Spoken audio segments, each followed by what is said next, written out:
Good morning, and welcome to this public meeting of the United States Consumer Product Safety Commission. We have one item on our agenda this morning. CPSC staff will brief the Commission on final rule, Prohibition of Children's Toys and Child Care Articles containing specified phthalates. The CPSC staff members briefing us today are, from my left, Dr. Michael Babich, who is the Director of the Division of Toxicology and Risk Assessment, Dr. Kent Carlson, toxicologist, and Mr. David DiMatteo from the Office of General Counsel. Thank you all very much for being here, and I know you are all the face of a much larger team, and I know I speak on behalf of all the commissioners in thanking you for all of the work that's gone into this package. So welcome and thank you for being here this morning. At the conclusion of the staff's briefing, we will turn to questions from the commissioners, and those rounds will last 5 minutes each. We will now begin with the staff briefing. You may go ahead. Thank you. Good morning. Thank you very much for the opportunity to present this briefing on the final rulemaking for the prohibition of children's toys and child care articles containing specified phthalates.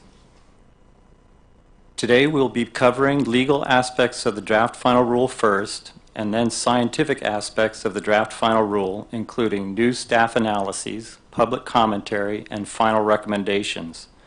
In addition to the draft final rule, the staff is recommending that the Commission publish a Notice of Proposed Rulemaking to revise the existing Notice of Requirements, the NOR, for the phthalates prohibitions to reflect the requirements of the final rule. The Commission is required to issue a Notice of Requirements for third-party testing for any children's product safety rule. The Commission previously issued an NOR for the phthalates prohibitions in Section 108. The NPR would revise the NOR to reflect the final rule before the Commission. Mr. DiMatteo will now cover the legal aspects of the proposed rule. I will give you a brief overview of the law that's applicable to this rulemaking. Section 108 of the Consumer Product Safety Improvement Act of 2008, commonly known as the CPSIA, permanently prohibits any children's toys or child care articles that contain concentrations of more than 0.1% of DEHP, DBP, or BBP. And the two terms used in the permanent prohibition, children's toy and child care article, are defined in Section 108 as reflected on the slide before you. Additionally, Section 108 prohibits on an interim basis any children's toy that can be placed in a child's mouth or child care article that contains concentrations of more than 0.1% of DINP, DIDP, or DNOP. And again, the phrase toy that can be placed in a child's mouth that's being used in the interim prohibition is also defined in Section 108 as described on the slide. Statutory prohibitions in Section 108 became effective in February of 2009, and the interim prohibitions remain in effect until the Commission issues a final rule determining whether to make the interim prohibitions permanent. Section 108 requires the Commission to appoint a Chronic Hazard Advisory Panel, known as a CHAP, to study the effects on all children's health of all phthalates and phthalate alternatives as used in children's toys and child care articles. Additionally, Section 108 directs the CHAP to report the results of its examination to the Commission not later than 180 days after completing its examination, and to recommend to the Commission whether any phthalates or phthalate alternatives other than those permanently prohibited should be declared banned hazardous substances. Section 108 also requires the Commission to promulgate a final rule under Section 553 of the Administrative Procedure Act, also known as the APA, and this is commonly known as Notice and Comment Rulemaking, not later than 180 days after the Commission receives the CHAP report. And Section 108 provides two specific standards that apply to this particular rulemaking. The first standard requires the Commission to determine, based on such CHAP report, whether to continue in effect the interim prohibition in order to ensure a reasonable certainty of no harm to children, pregnant women, or other susceptible individuals with an adequate margin of safety. Additionally, the second requirement requires the Commission to evaluate the findings and recommendations of the CHAP and declare any children's product containing any phthalates to be a banned hazardous product under Section 8 of the CPSA as the Commission determines necessary to protect the health of children. And finally, the draft final rule, should the Commission approve the draft final rule, it would be considered a consumer product safety standard under the Consumer Product Safety Act as directed by Section 108 of the CPSIA. And at this point, I will turn the briefing back over to my colleague to describe the specifics of the draft final rule. I will now present a brief overview of the scientific and technical aspects related to the final rule. We'll be referring to specific terms in the presentation, so in order to assure a mutual understanding of the material, we wanted to provide a few definitions up front. Fertility is an organism's inherent ability to produce offspring. Phthalate syndrome, acronymed PS in rats, and testicular dysgenesis syndrome, TDS in humans, is a phthalate-induced spectrum of reproductive effects that ultimately result in the impairment of fertility. Male reproductive developmental effects, MRDE, is a subset of phthalate syndrome effects that relate to developmental changes that affect fertility. Anti-androgenic is a subset of MRDE effects, in this case caused by phthalates, that relates to the impairment of an appropriate androgen response that's important in human development and maintenance, such as reductions in testosterone production. NHANES, the National Health and Nutrition Examination Survey, is a U.S. national survey that collects chemical biomonitoring and other data on a representative subsample of people in the United States. Approximately 2,500 individuals ages 6 to 80, which includes approximately 500 women of reproductive age, WORA, aged 15 to 45, are present in each NHANES data cycle and have associated urinary phthalate samples. These samples have been directly collected by qualified medical personnel associated with NHANES. Women of reproductive age. These are women aged 15 to 45 as represented in NHANES data sets. WORA are a surrogate population for pregnant women in staff exposure and risk analyses. Risk. The potential of a substance such as a phthalate to induce an adverse health effect. Risk can be characterized for phthalates by comparing the individual's estimated exposure to the level of exposure that has been found to cause an adverse health effect or no health effect at all. Risk can be expressed in terms of a hazard quotient, an HQ, for a single chemical, or a hazard index, HI, for multiple chemicals. If the HQ or HI is less than 1, the expectation is that no adverse effects will result from exposure. But if the HQ or HI is greater than 1, adverse effects are possible. Cumulative risk assessment, or the CRA, is an analysis, characterization, and quantification of the combined risks to human health from multiple phthalates in this case. As Mr. GiMatteo described, the CPSIA required the Commission to base their prohibition determinations and declarations on findings and recommendations from the CHAP analysis. The CHAP first met in April 2010, and in total, the CHAP had 7 public meetings, 6 teleconferences, and 10 invited experts to inform and discuss issues associated with phthalate hazard, exposure, and risk. After considering all the health effects of phthalates, the CHAP decided to focus on male developmental effects and phthalate syndrome in rats. Phthalate syndrome has many adverse effects in common with human testicular dysgenesis syndrome. The CHAP also identified that male fetuses were the most sensitive target population, followed by newborns, juveniles, and adults, and that phthalate syndrome effects induced by 5 phthalates, DEHP, DINP, DBP, BBP, and DIBP, were appropriate for use in a cumulative risk assessment. The CHAP used 3 different approaches to determine the phthalate syndrome hazard values, or potency estimates for anti-androgenicity, called PIAs. The first approach, Case 1, used hazard values from a publication by Kortenkamp and Faust. In that publication, the authors performed a cumulative risk assessment on phthalates using phthalate syndrome endpoints. The second approach, Case 2, used relative potency values for phthalate-induced testosterone reductions from a publication by Hannes et al. Relative potency values were normalized to a phthalate syndrome effect induced by DEHP. The third approach, case 3, involved a de novo assessment of the hazard literature. That was hazard. The CHAP assessed exposure using 2 methods. In the first approach, total exposure for each individual from all sources was assessed using human biomonitoring data for 5 phthalates, DEHP, DINP, PBP, DBP, and DIBP. Biomonitoring data from NHANES was used to estimate exposures to pregnant women, and biomonitoring data from the Study for Future Families, or SFF, was used to estimate exposure to infants. In the second approach, the relative contribution of various sources, such as consumer products, diet, and cosmetics, to the overall exposure, was modeled using hypothetical exposure activity scenarios. This approach determined that most phthalate exposure to women of reproductive age, infants, and toddlers was from food. Exposure to children's toys and child care articles also contributed substantially to the overall total exposure for infants and toddlers. The CHAP used a hazard quotient and hazard index approach to estimate the phthalate risks for each individual in the NHANES and SFF data sets.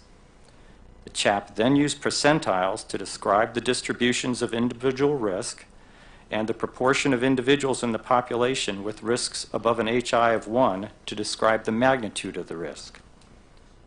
In the CRA methodology, the CHAP determined that up to 10% of pregnant women had an HI of greater than 1, up to 5% of infants had an HI of greater than 1, and that DEHP was the primary contributor to the hazard index, or the risk. The CHAP then made recommendations for certain phthalates using results from the CRA and other analyses in a weight of evidence framework. Staff would like to reiterate that the best available phthalate exposure data for infants in the United States is from the SFF study. This study obtained urinary phthalate metabolite data for paired mother and infants from 1999 to 2005. Using this data, the CHAP determined that approximately 5% of infants had an HI of greater than 1. The NPR cited this finding, and the Commission agreed that up to 5% of infants had an HI of greater than 1. And to reiterate, the CHAP identified that the fetus was the most sensitive target population in regards to phthalate syndrome. Phthalate biomonitoring data did not exist for fetuses, however, so pregnant women were used as a surrogate population for exposure and risk estimation. Chemical exposures to pregnant women pass directly to the fetus through their shared circulatory systems. NHANES oversampled pregnant women in the 2005-2006 data cycle, resulting in the availability of phthalate metabolite data for 130 pregnant individuals. These 130 individuals represented approximately 5 million pregnant women in the United States.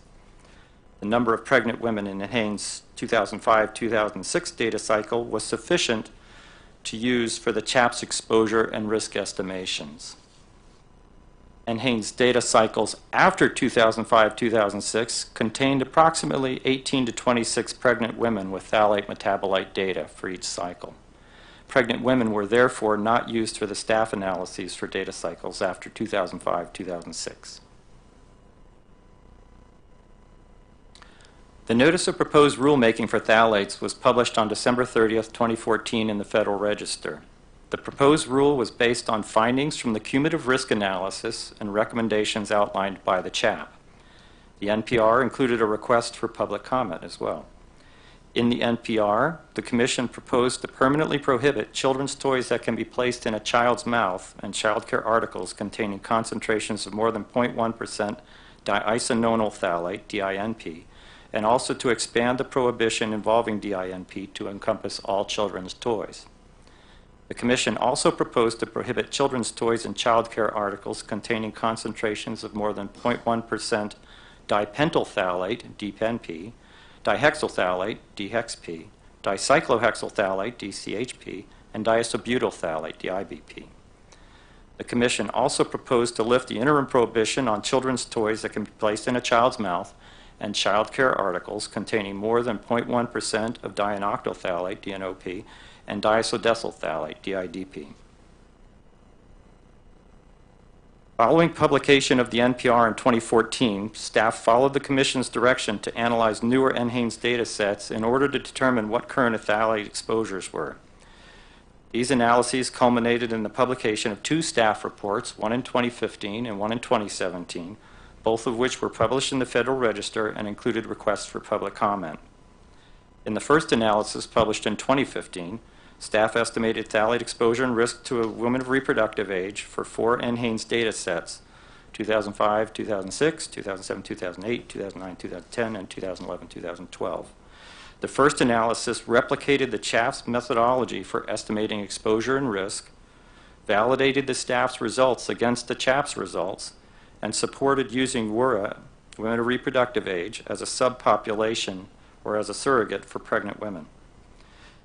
In the second staff analysis, published in 2017, staff applied the same methods as we used in 2015 to establish and estimate exposure and risk to women of reproductive age using the most recent NHANES phthalate data set from 2013 and 2014. Staff notes that because more current phthalate data on infants does not exist in the United States, staff could not estimate current hazard index for this population. In addition, after the NPR, staff also reviewed the 2017 NAS report that applied an EPA approach for systematic review to 3 endocrine active chemical groups, one of which was phthalates. Staff chose women of reproductive age as a surrogate population for pregnant women in order to estimate exposure and risk with NHANES data sets after 2005-2006. Chemical exposures were similar for the 2 target populations in the CHAP report and published references validating this choice of a surrogate population. 538 women of reproductive age were available in the NHANES 2013-2014 data set to estimate exposure and risk. These 538 women of reproductive age represented approximately 64 million women of reproductive age in the United States. As mentioned, staff performed 2 exposure and risk analyses using more recent NHANES data sets. These data included urinary metabolite levels for multiple phthalates for hundreds of WURA individuals. Overall, staff determined that exposure to DEHP has decreased and exposure to DINP has increased when considering the WURA subpopulation. The total exposure to all phthalate syndrome phthalates has also risen in WURA. DINP is less toxicologically potent than DEHP, however, so the median and 95th percentile HIs, or risks, have decreased over time for WURA. The analysis also indicated that exposures to the other 3 phthalates in the CRA, BBP, DBP, and DIBP, changed minimally over time. Staff also observed that the percent of WURA with HIs less than 1 has increased over time. For example, in 2005-2006, 95.8 to 97.1 of WURA had HIs less than 1. They're on the far left side of the table there. In 2013 and 2014, 98.8 to 99.6% of WURA had HIs less than 1. They're on the far right side of the table. Staff believes, therefore, that for an increasing proportion of WURA, there is a reasonable certainty of no harm from exposure to phthalates. In addition, the staff's cumulative risk assessment shows that between 2 and 9 WURA individuals in the 2013-2014 NHANES sample population of 538 WURA had HIs greater than 1.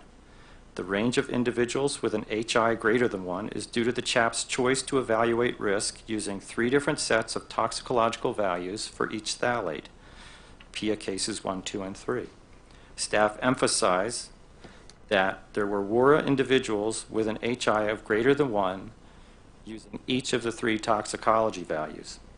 Staff also notes that the risk from DINP alone, the HQ, was greater than 1 for 6 WURA individuals using one of the 3 sets of toxicology values. That was case 2. Public comments. Public comment was requested for the NPR and for both staff biomonitoring analyses. 109 public comments were received from the general public, industry or manufacturers of phthalates or products containing phthalates, non-governmental organizations, NGOs, and other stakeholders. Comments from the general public and NGOs supported and criticized the NPR. Comments from the industry and other stakeholders were generally opposed to the NPR, especially the proposed permanent prohibition related to DINP. Several comments supported the methods and conclusions of both the CHAP and the staff. Anti-androgenicity. Public comments covered a broad range of technical, non-technical, and legal topics. Technical comments argued that DINP is not an anti-androgen or is much less potent than other anti-androgenic phthalates, and as such shouldn't be included in the CRA. Staff disagreed with the commenters and concluded that an overwhelming weight of the evidence demonstrate that DINP can induce MRDE, male reproductive developmental effects, and phthalate syndrome, including reductions in testosterone in animals, and that it was less potent than DEHP. Staff concluded, therefore, that it was appropriate to have DINP in the cumulative risk assessment. Some commenters also argued that the rat toxicology data is not applicable to humans, or that humans are much less sensitive to phthalate effects than rats. These issues were raised in support of assertions that the evidence is weak for DINP-induced phthalate syndrome effects in humans, or that the estimation of quantitative risk using the rat model is too uncertain or conservative, and thus DINP should not be included in a cumulative risk assessment. Staff disagreed with commenters again and concluded that while few studies suggest that humans may be less sensitive than rodents to phthalate effects, the majority of empirical evidence supports the use of rats as an appropriate model for estimating phthalate risks in humans. Commenters also criticized the use of human biomonitoring data for risk assessment. They argued that the data the CHAP used, the 2005 and 6 data, was out of date, and that the use of spot urine samples and certain methods for estimating exposure in individuals were inappropriate, too conservative, or unrealistic. Staff noted that new staff biomonitoring reports analyzed NHANES data for women of reproductive age from 2005 through 2014, and thus biomonitoring estimates of exposure are current. Staff disagreed with commenters and concluded that spot urine samples were adequate for assessing exposures from MRDE-induced phthalates because short-term phthalate exposures, which are reflected in a single spot urine sample, have been demonstrated to induce MRDE effects. Some commenters also criticized the cumulative risk assessment approach, claiming that the CRA methodology used by the CHAP was novel or not widely used or supported by other federal agencies, or at best a screening tool and not suitable for use in regulation. Staff disagreed with commenters and concluded that the CHAP introduced a minor improvement to the standard CRA methodology by estimating the risk for each individual in the NHANES data set. This was done in order to avoid overestimating the risk.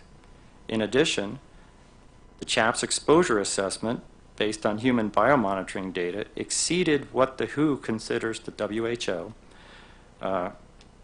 framework considers a refined exposure assessment because it was based on exposure measurements in actual people.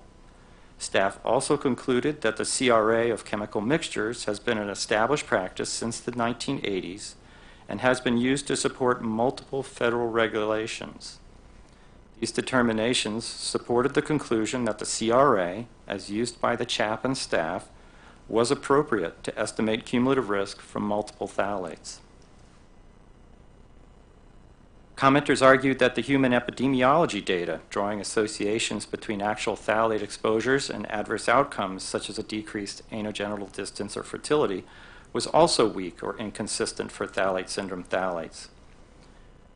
Staff disagreed with commenters and concluded that there's a growing body of studies showing an association of phthalate exposure with MRDE effects in infants and adult males. Staff agreed that there is limited evidence demonstrating cause and effect. However, the CHAP's recommendations were primarily based on animal data and therefore did not need the epidemiology data to conclude that the substance or mixture is probably toxic to humans. Commenters also noted that DINP contributes less than DEHP to the cumulative risk, and that the phthalates regulation only addressed children's toys and child care articles, and questioned how regulating phthalates in these products could make a difference in the overall risk, which is likely primarily due to exposure through food. Commenters asserted that the proposed prohibitions were based on risk that is not in CPSC's jurisdiction. Staff concluded that the contribution of DINP to the cumulative risk was substantial and has increased since the CHAP completed its analysis. DINP now contributes roughly as much as DEHP to the cumulative risk. Exposures to DBP, BBP, and DEHP continue to occur from multiple sources, not just toys and childcare articles, and therefore also contribute to the cumulative risk. Staff believes that mouthing and dermal exposure to children's toys and childcare articles could contribute up to about 89 or 29% of the total DINP exposure to infants if phthalates were allowed in these products. Some commenters argued against the proposed prohibition of children's toys that can be placed in a child's mouth and childcare articles containing DINP, and a change in scope from the interim prohibition involving DINP to all children's toys. Commenters claimed that the rationale for making this change was weak and also inconsistent with EU ECHA reports on DINP. Staff disagreed with commenters and concluded that mouthing and handling of toys also occurs with toys larger that can be placed in a child's mouth, and so this exposure also contributes to the cumulative risk. Staff also concluded that the ECHA report did not state any conclusion about whether to expand the prohibition scope to all children's toys, and there was no indication that the issue of expanding the scope to all toys was even considered. Public comments allowed staff to consider many different views on the hazard, exposure, risk, and regulation of children's toys and childcare articles containing specified phthalates. Staff considerations regarding these comments are presented in detail in the briefing package. Overall, staff did not find the arguments presented in any of the technical comments substantial enough to change the way in which risk was estimated or interpreted. Staff also did not find any of the non-scientific arguments substantial enough to question the process of the CHAP, the NPR, or the staff analyses. For these reasons, staff recommends finalizing prohibitions involving phthalates as stated in the proposed rule, except that staff recommends adding language from Section 108C of the CPSIA regarding application of the rule. So, consistent with the Commission's proposed rule, staff recommends that children's toys that can be placed in a child's mouth and childcare articles containing more than 0.1% of DINP be permanently prohibited.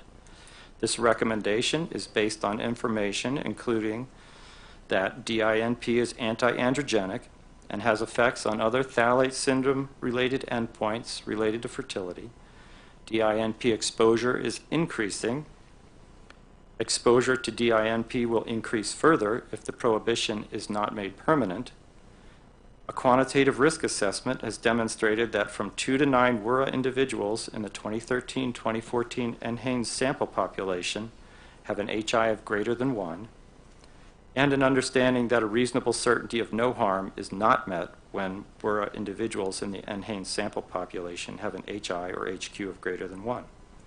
Therefore, staff believes that the prohibition of children's toys that can be placed in a child's mouth and childcare articles containing more than 0.1% of DINP will result in a reasonable certainty of no harm with an adequate margin of safety.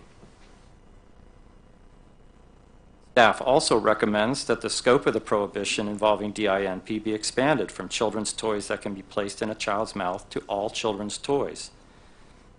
This recommendation is based on the observation that children's mouthing, the most important route of exposure, also occurs with toys larger that can be placed in their mouth, and that this exposure and handling also contributes to the cumulative risk.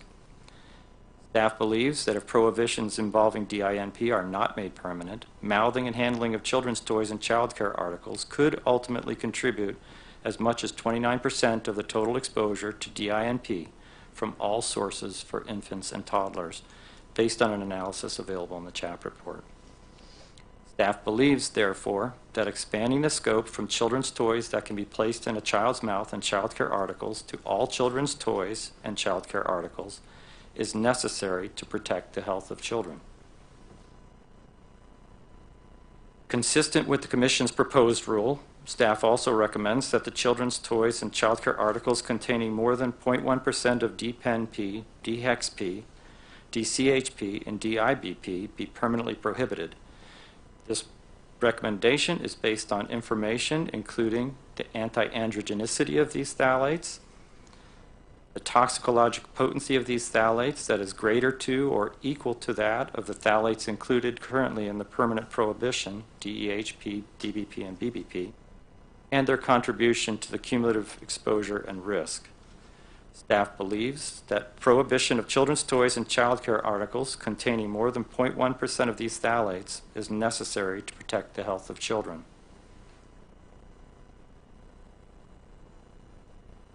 And also, staff recommends that the interim prohibition involving DNOP and DIDP be lifted. This recommendation is based on a lack of anti-androgenic mode of action, a lack of other MRDE effects, a lack of other fertility-related effects in these two phthalates, low exposures as estimated from NHANES and exposure activity scenarios, and therefore negligible risks. Staff believes that these factors demonstrate there is negligible risk from exposures and a reasonable certainty of no harm with an adequate margin of safety for the exposed populations. Under the Regulatory Flexibility Act in the NPR, the Commission certified that the proposed rule would not have a significant impact on a substantial number of small entities.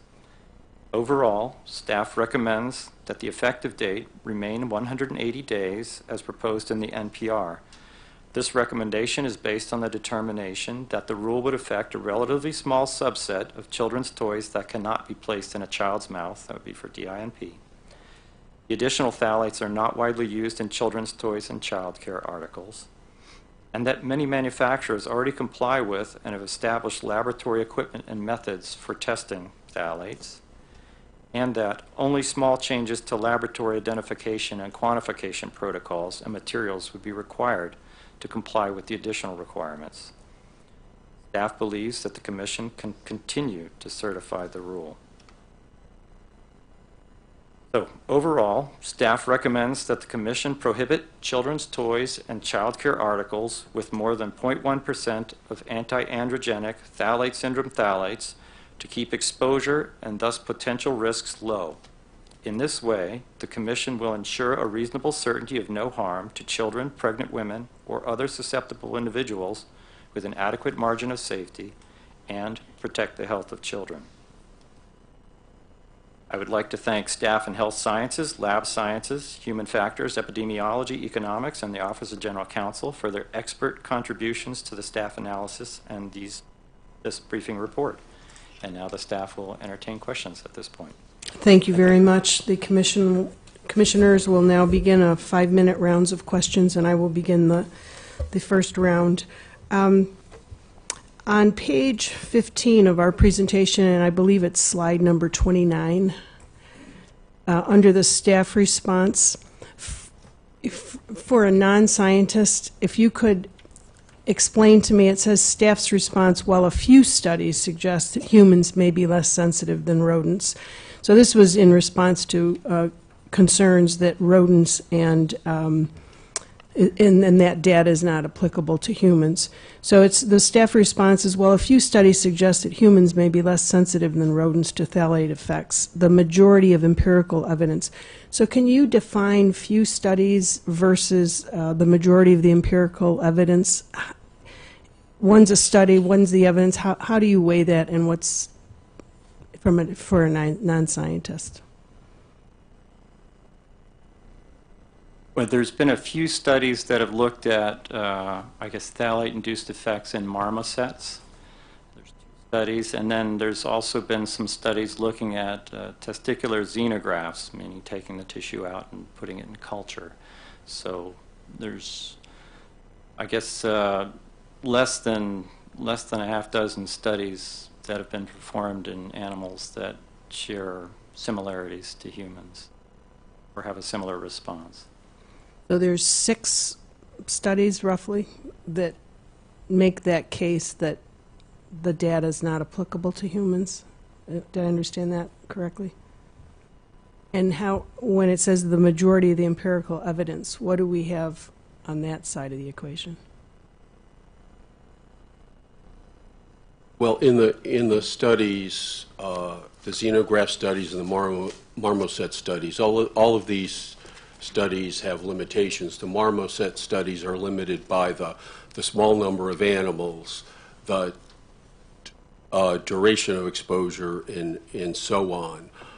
So it's difficult to draw any firm conclusions from them. In the other studies, the xenograph studies, where you transplant tissues from one species to another, you just, when you get negative results, you just can never be sure that you've properly recaptured the conditions, the original conditions of original animal. In a case like that, negative studies are not very satisfying. They're not proof.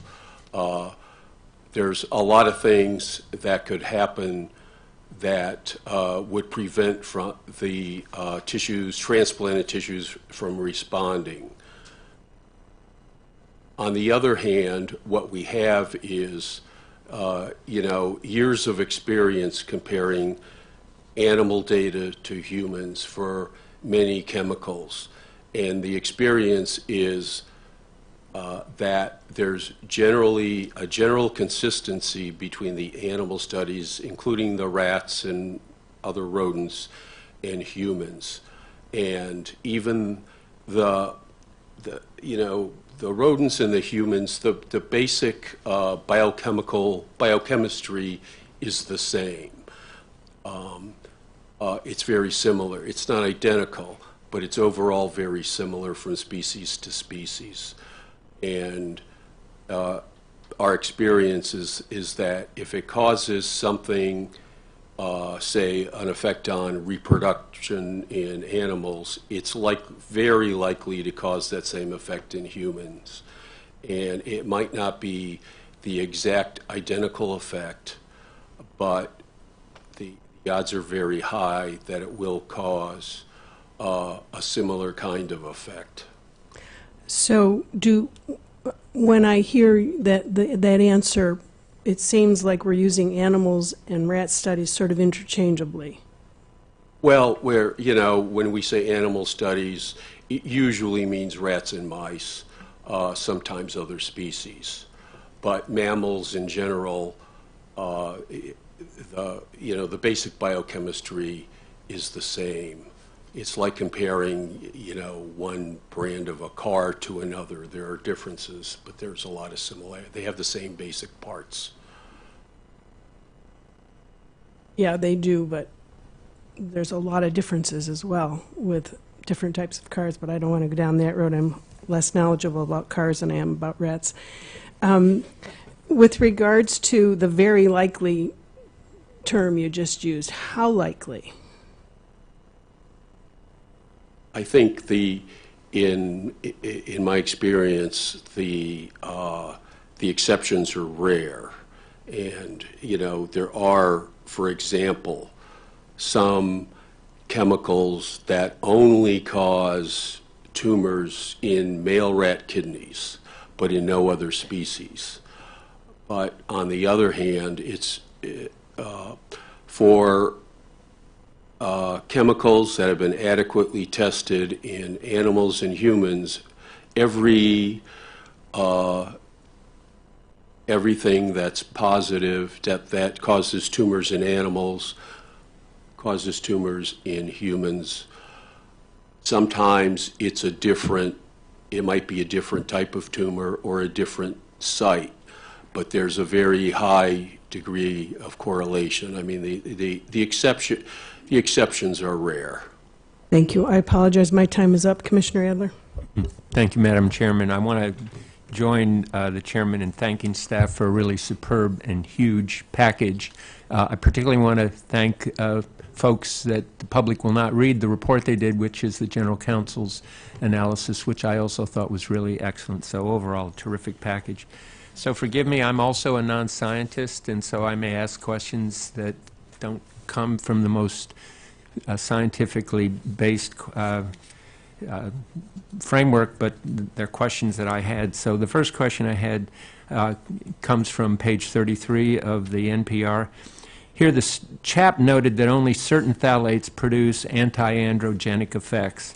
And then they say these are phthalates with certain structural characteristics, which they say 3 to 7 or maybe sometimes 8 carbon atoms on the backbone of alkyl side chain. So my question is, does DINP share these structural characteristics? Well, so the phthalate, if you can imagine it, has 2 side chains, or sort of like arms like this.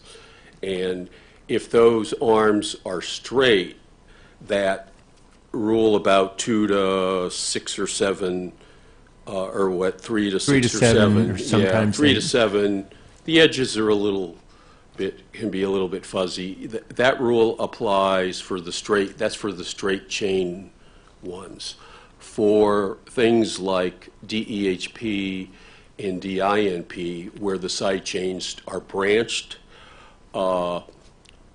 people look at the different branches, and if one of the branches fits into that model, it's that you would predict that it would be anti-androgenic and cause phthalate syndrome. I'm not sure that you answered the question. Does DINP share these same structural characteristics? The DINP is a mixture of many different structures. Mm-hmm. So the branching is different you could look at 100 DINP molecules and find different branching. So you would have to do that, molecule by molecule, but presumably at least some of them fit this characteristic. And then alternatively, do DIDP and DNOP lack these structural characteristics? Well, DNOP lacks them because it's got 9 carbon atoms in a straight chain, so it's too big, too long. DIDP is another mixture, so there may be some individual molecules that would fit in that, fit within the structure-activity relationship, but the observation is that DIDP doesn't cause these kinds of effects, so there are probably very few that would fit that model. Okay, I'm going to dig myself even deeper, because on page 126, one commenter noted that DIOP has a structural similarity to anti-androgenic phthalates. And staff said, yeah, that may be so, but there's no experimental data that would support the conclusion that DIOP causes MRDE.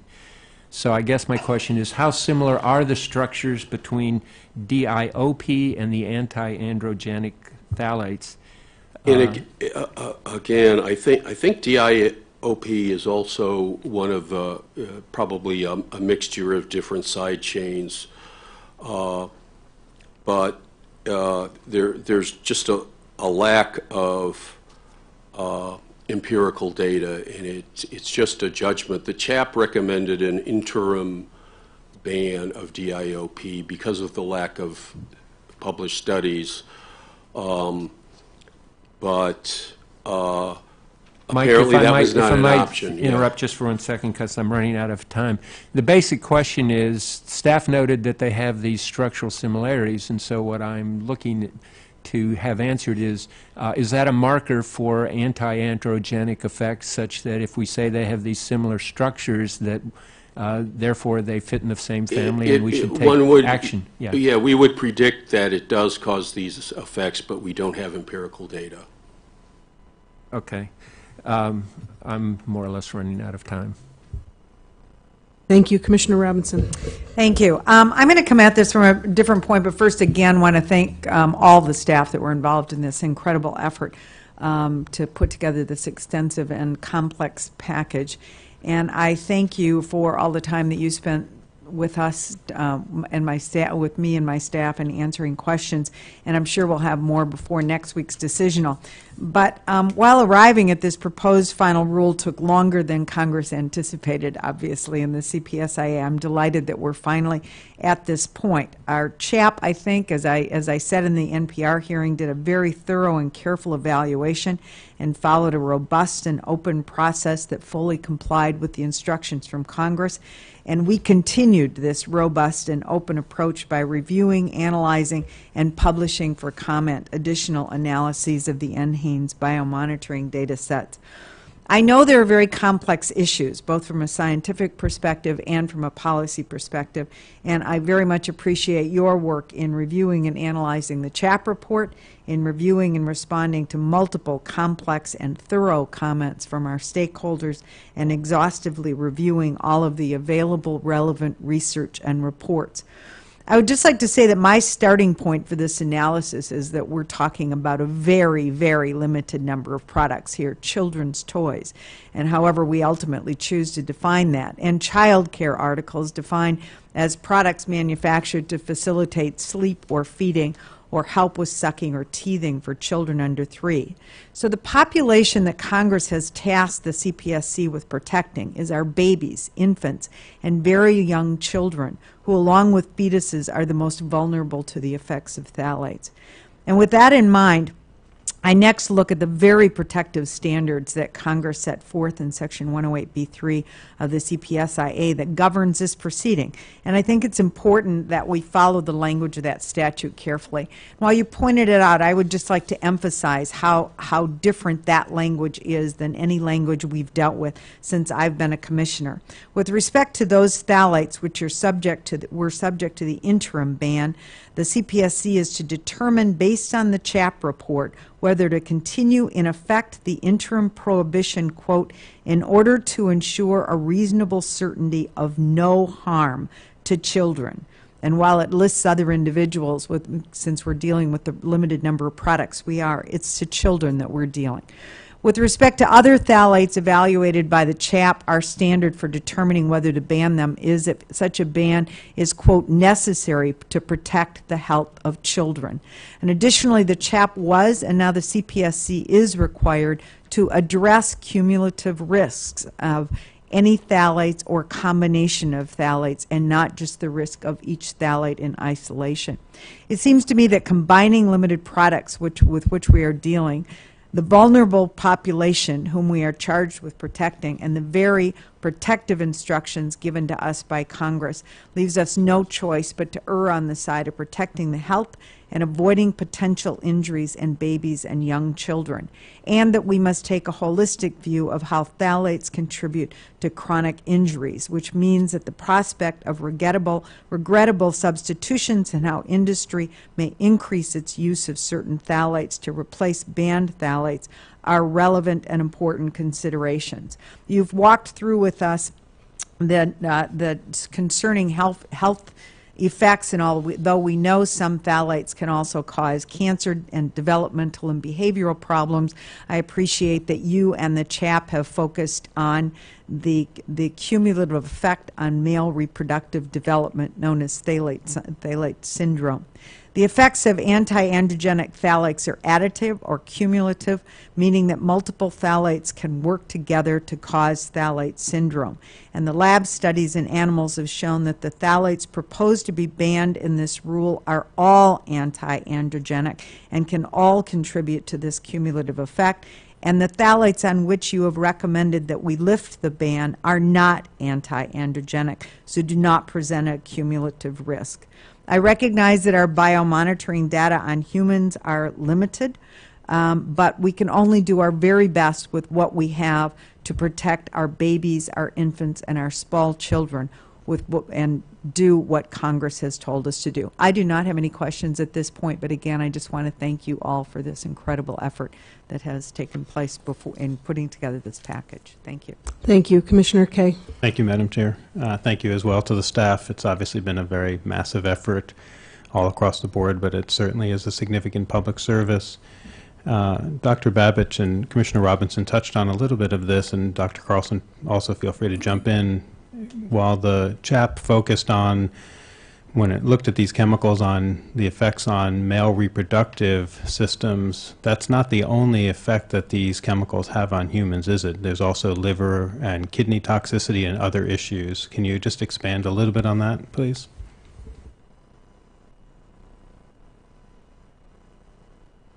Sure.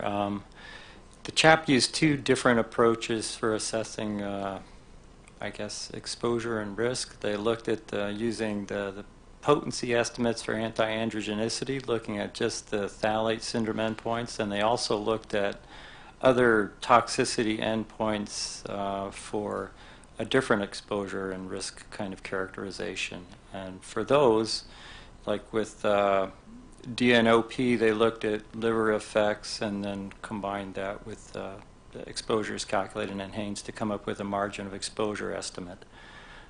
They also looked at liver effects for DINP as well. So there was consideration of more than just anti-androgenic endpoints in the CHAP report. But safe to say that just because we're focusing on effects on male reproductive systems doesn't mean that these chemicals are not harming other parts of humans' bodies, especially children and women? Well, that's true, especially mostly based on the animal studies. The phthalates have many different endpoints. The CHAP looked at, as they were required by the CPSIA, looked at all of the health effects of phthalates.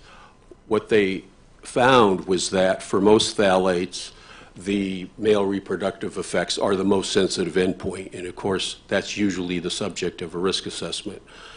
They also noted that this was a common endpoint among phthalates. They don't all cause these effects, but it is a common for many phthalates.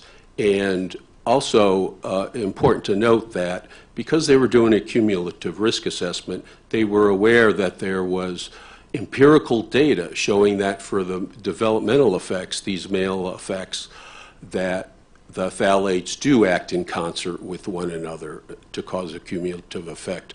For most other endpoints, we didn't have, those data don't exist. The CHAP would have had to make assumptions, and again, that's not as strong a case. In this case, where there's empirical data, that's strong evidence for doing a cumulative risk assessment. And that makes perfect sense, and it sounds like what the CHAP did was totally appropriate, but I do think that as the public considers these issues, and certainly when it intersects with Congress's direction to be as protective as possible, it's important to keep in mind that there is some evidence, it sounds like, that it's not just male reproductive systems that are impacted by these chemicals, but there are other parts of the body. That may not be able to be defined specifically, but it's not those. There is other harm that's in play here. That's absolutely true, and perhaps, given enough time. I mean, this was a huge project for the CHAP to take on.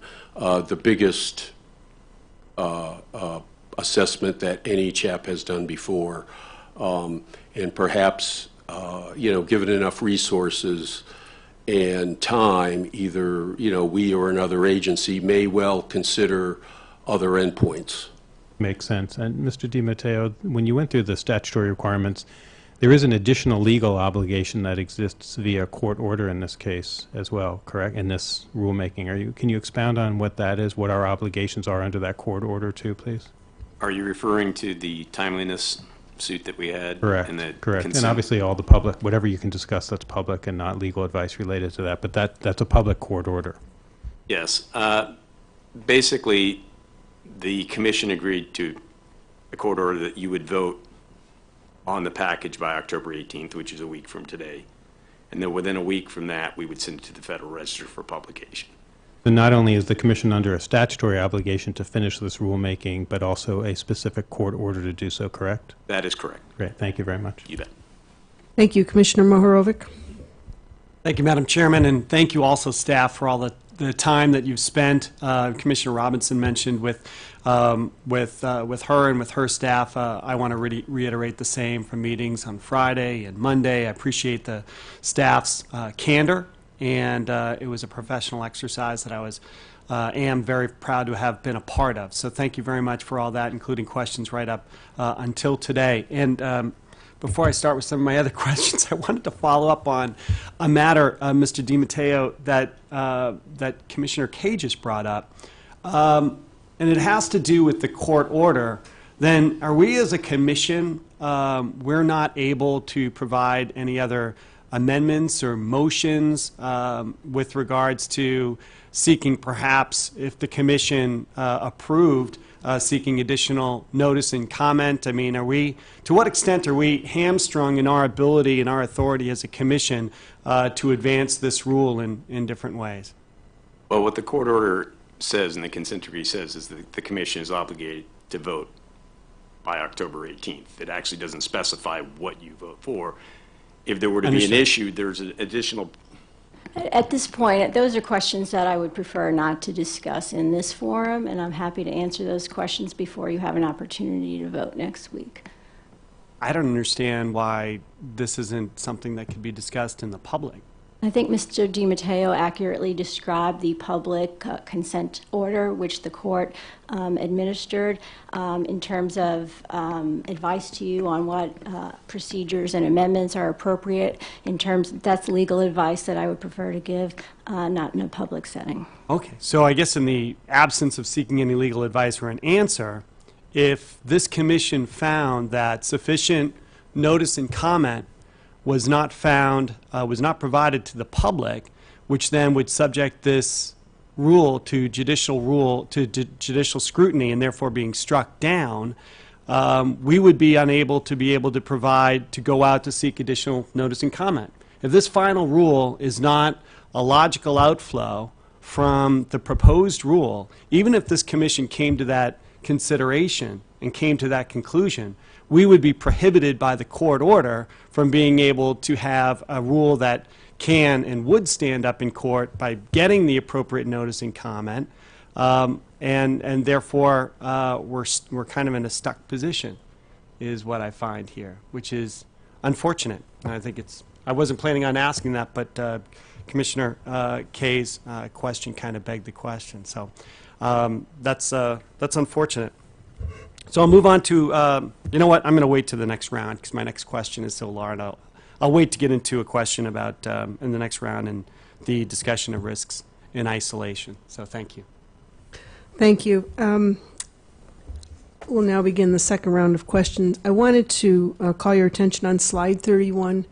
Throughout the course of, since the NPR came out and the CHAP report, there has been a significant amount of criticism about using the cumulative risk assessment. And on slide 31, there is staff's response to some of those criticisms. And I wanted to just hear, and maybe you could explain this a little bit further. To avoid overestimating risk, the CHAP introduced a minor improvement to the standard CRA methodology.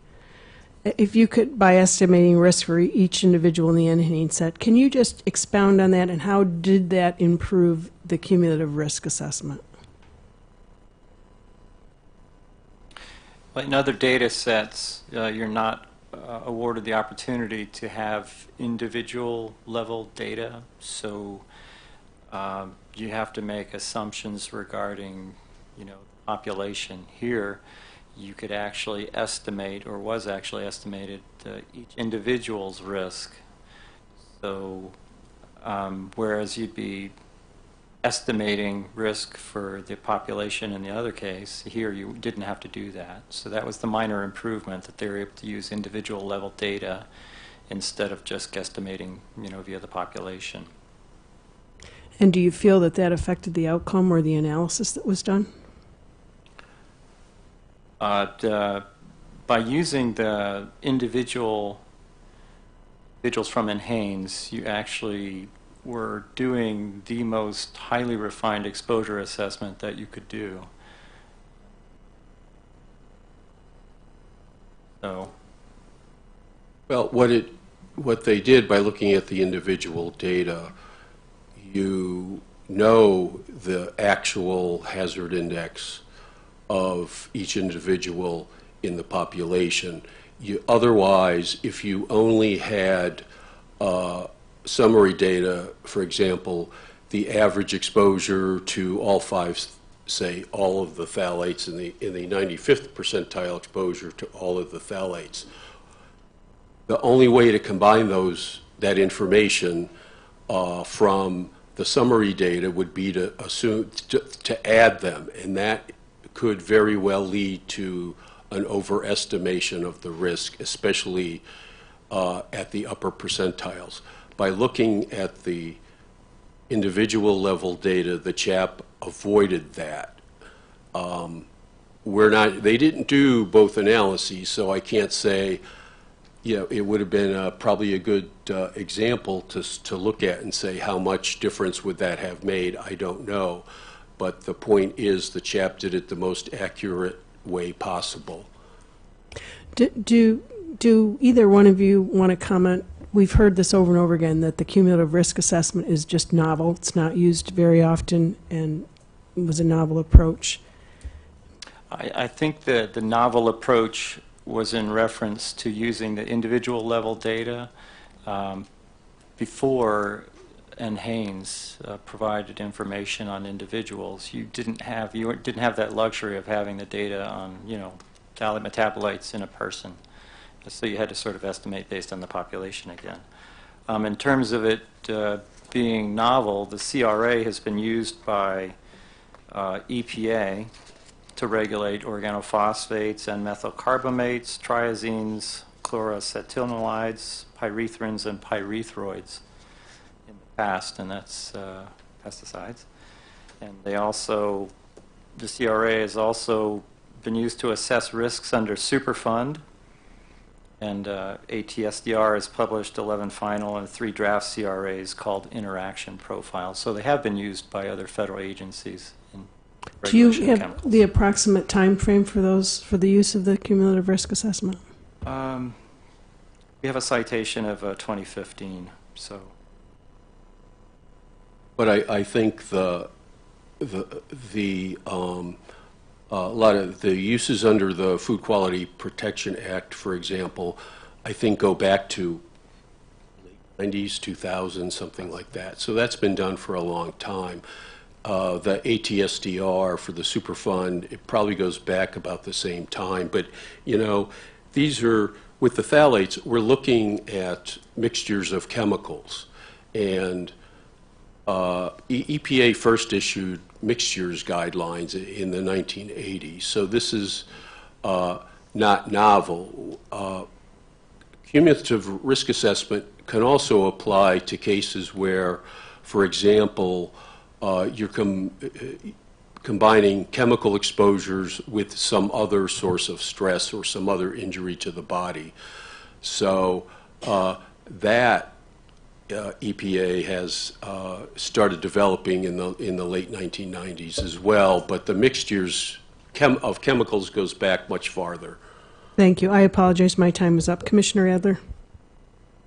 Thank you, Madam Chair. I want to, again, ask technical questions that I'm not sure fit within your framework, but they're at least questions that popped up to me. So I was looking on page 33 of the NPR, and I see that the CHAP concluded that the phthalate syndrome effects are largely due to the suppression of testosterone production as well as reduced expression of the insulin-like hormone 3 gene.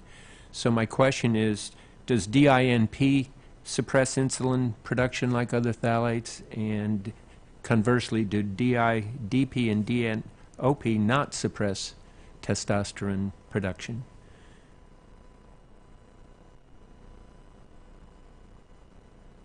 And I'm sure you can just... the information on the insulin-like hormone receptor or growth factor is, I'm not sure exactly which phthalates that was tested in, but if DINP causes these effects, then it likely X the same way. And since IDP and DNOP don't cause the effects, then I would not expect them to affect the INSL3 in the same way as other phthalates. And I don't think there's been any published literature that has demonstrated that DNOP and DIDP reduce testosterone. Yeah, in other words, this is a further elaboration of why you're including DINP and not including the others, and I'm just trying to figure out the exact theory for that. I'd like you to direct you to page 12, slide 24, and I see that with respect to the 2013-2014 N. Haynes data, you found that 538 WARAs represent 64 million in the U.S. Are there, to your best of your knowledge, is that an accurate extrapolation that there probably are roughly 64 million women of reproductive age in the United States? I think we've used 60 in the You've used briefing 60, package but as I well. see it says 64 Yeah, here. so So somewhere in there, 60 to 64 million. okay, well, the N. Haynes also found between 2 and 9 women in that category showed an HI greater than 1. Can you extrapolate from the 2 to 9 figure the same way you're extrapolating from the 538 figure? Because I seem to remember you said we didn't feel comfortable doing that. Correct.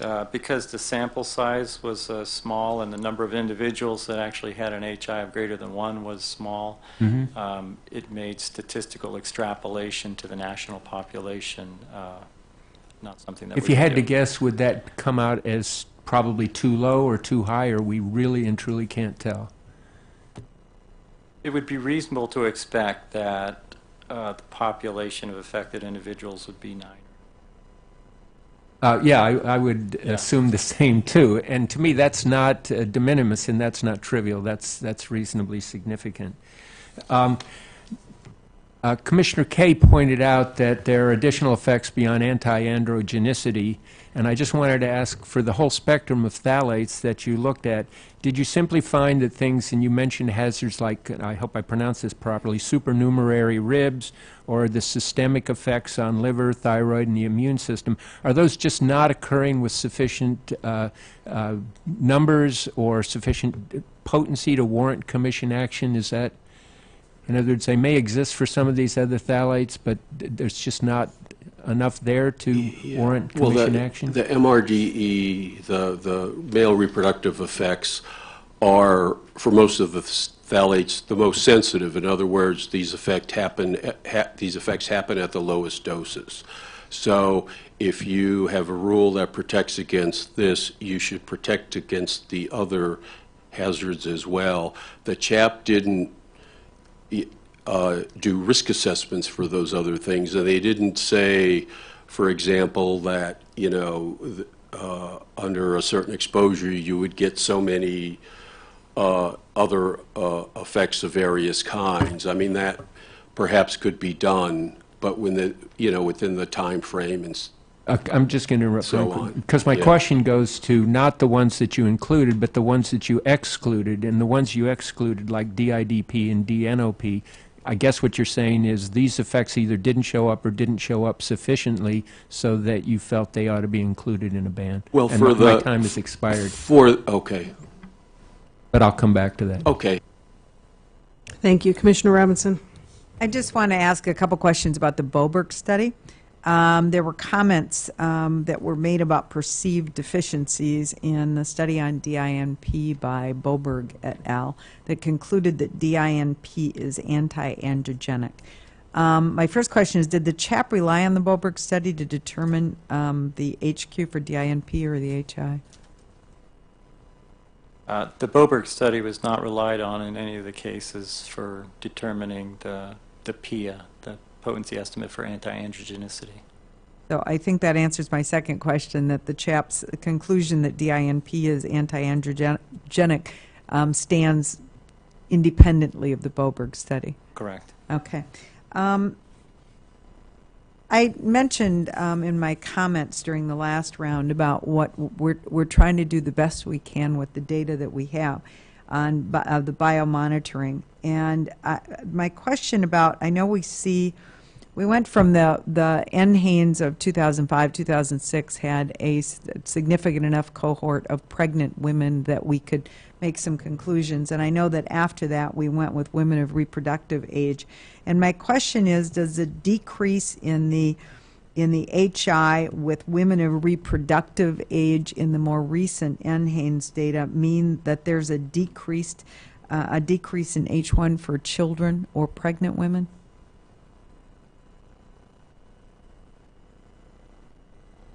Well, you know, you can't necessarily predict what happens in one group, one age group from from another. So yes, the risks to the women of reproductive age have gone down.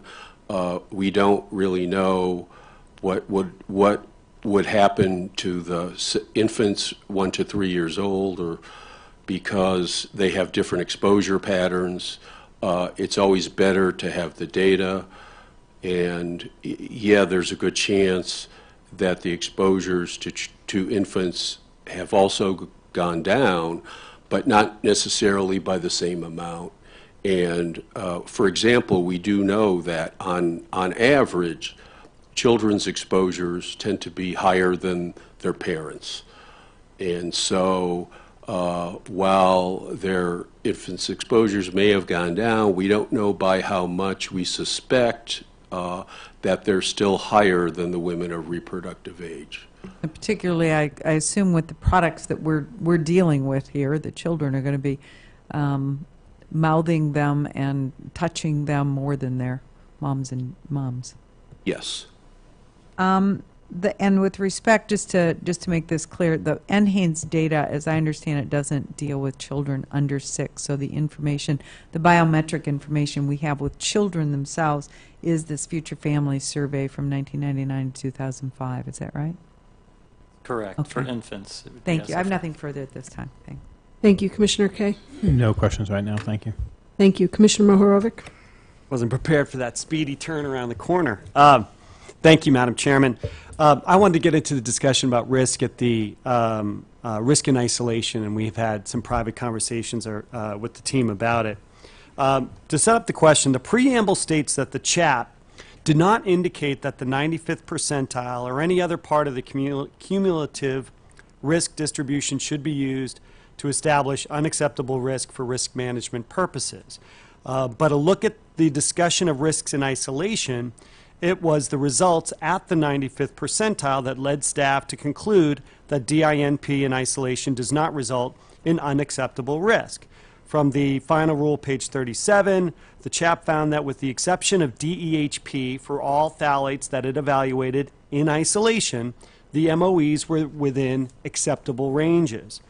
Final rule, page 98, quote, CPSC agrees with the CHAP's analysis that the MOEs for DINP in isolation did not present a risk.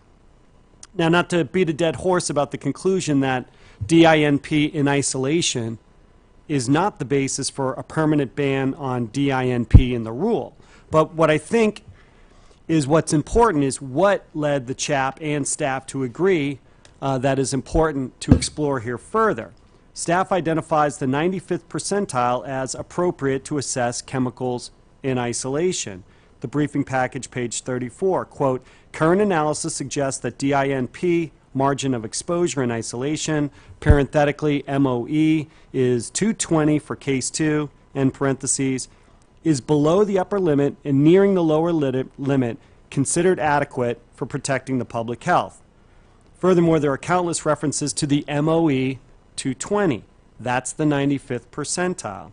The entire analysis of whether DINP in isolation presents an unacceptable risk is predicated on the results at the 95th percentile. Furthermore, tab B, page 87 to 88, and respond to comment 5.5.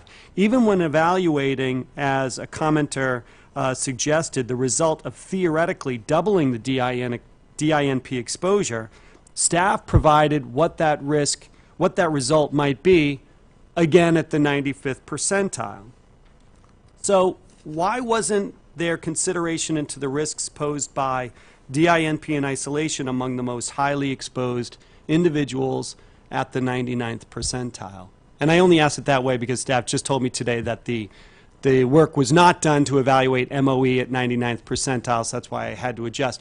But why weren't we looking at, consideration to the risks, and I'm quoting because this is the same language used to justify regulating at 99th percentile for the CRA. Why wasn't there consideration to the risk posed by DINP in isolation among the most highly exposed individuals?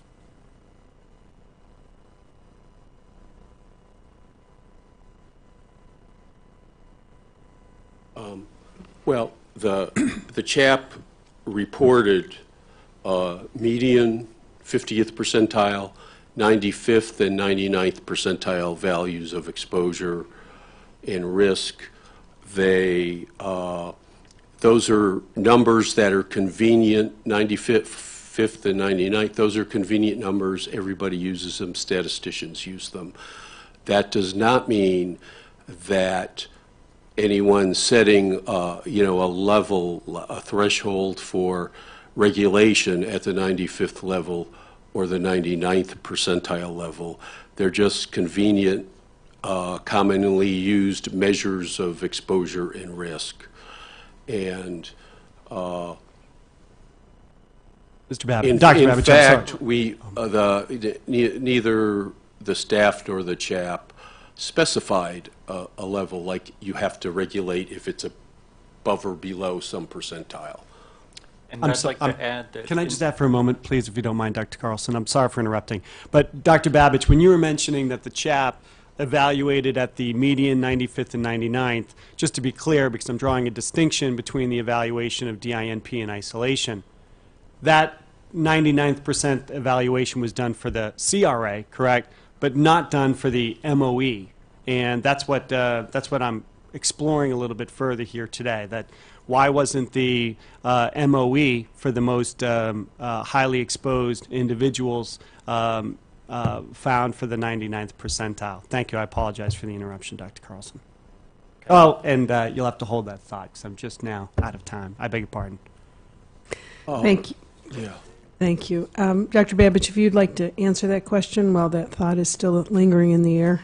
Well, the data, the underlying data are they reported at 3 levels. What they put in their recommendation section, they refer to the 95th. That's what they chose to do, and they were obviously the CPSIA required them to look at both cumulative risks and risks in isolation. And they chose a different method to look at the risk in isolation, or a different way of expressing the risks. And in terms of what staff did with the response to comments, staff was responding directly to the commenter that only cited medians and 90 percentiles, so we didn't. Excuse me. Thank you. I just want to go back to, because I hadn't heard that before, when you talked about the 95th and the 99th percentile as convenient numbers. Can you explain that a little bit more? I mean, you say they're commonly used. What does that mean, convenient numbers? They're descriptive terms that allow you to compare different data sets. Like with the NHANES data, in order to look at the trends, we had to look at some common percentile to see if that percentile changed over time. So we looked at the 50th, the median, and the 95th percentile. And would you have done that if the chap hadn't done that? We would have had to validate to the CHAP's results, so we would have used the median and the 95th, to look at the trends over time. I mean, in the past, we've looked at medians, 95th and 99th percentiles ourselves, so there's a little confusion because I think statisticians often use 95th and 99th percentile or 90th percentiles when they talk about statistical significance, and I think it's just sort of a habit. And so when we talk about a reasonable certainty of no harm, does that measure up with those convenient numbers, the 99 or the 95th percentile? No, those are descriptive terms only. A reasonable certainty of no harm is related more to the hazard index of greater than 1 in the individual population and the number of individuals that have a hazard index of greater than 1. Thank you. I wanted to just clear up a question I had because I've heard from my colleagues about the other possible adverse effects from some of the phthalates, and I wasn't clear because it sounded to me like I heard that the CHAP did not do any kind of risk assessment on these other liver toxicity, on the rib, supernumerary rib, the extra rib, and some of these other hazards, but yet we're alluding to them. Did the CHAP address those? Did they study those, or was this purely for the anti-androgenic effects? The CHAP did consider all of the health endpoints. For the purpose of the cumulative risk assessment, they focused on male reproductive development. However, for the risks in isolation, they also considered for a given chemical whatever the most sensitive endpoint was. So, for example, and that's especially true for the phthalates and phthalate alternatives that do not cause the male reproductive effects. So, for example, they for all of the phthalate alternatives, they simply looked at since they were not anti-androgenic, they simply looked at the most sensitive endpoint. And in the case of DINP, which is anti-androgenic, however, for DINP, because it's a little less potent than the other phthalates, the liver toxicity is actually a little bit more sensitive. So when they looked at DINP in isolation, they considered both the reproductive effects as well as the liver endpoint. Thank you. My time is almost expired, so I won't ask my next question. Commissioner Adler. Well, I'd like to go back to the question I was asking. It's consistent with the question that the chair was asking, and that is, granted that I think you've made a compelling case on DINP, and I'm just curious again about DIDP and DNOP. Was it the case that any effects such as these extra ribs or the effects on the liver, thyroid, or immune system were simply not there, or were so slight that they would not bring the HI above 1?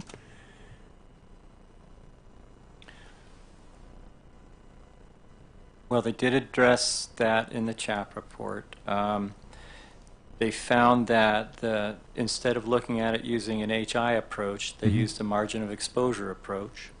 And they found that when looking at the margin of exposures, that they were higher than the recommended level of 100 to 1,000. And higher margin of exposure actually translate to lower risk. Right. So they were well within the bounds, or well outside the bounds of. They're not saying those effects don't exist. They're saying that they're so rare or so minimal that it's not worthy of commission action, to put it Correct. in simpler terms. Okay. I'd like to return to DINP exposure, and I did note that staff said that up to 29% of infants' exposure could be from DINP in toys and child care articles. And I'm just curious about that 29% figure. Is that based on actual studies of DINP in the marketplace, or is that assuming that all toys and child care articles would have DINP? In other words, whether it's theoretical or empirical?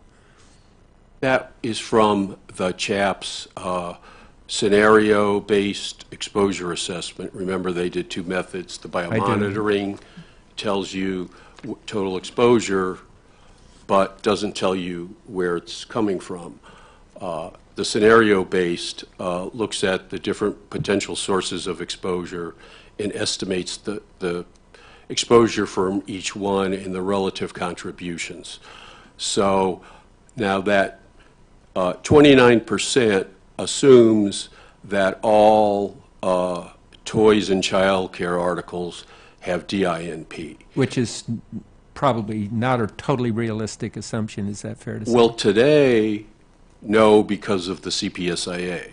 Right. In 1998, or thereabouts when we looked at DINP a long time ago.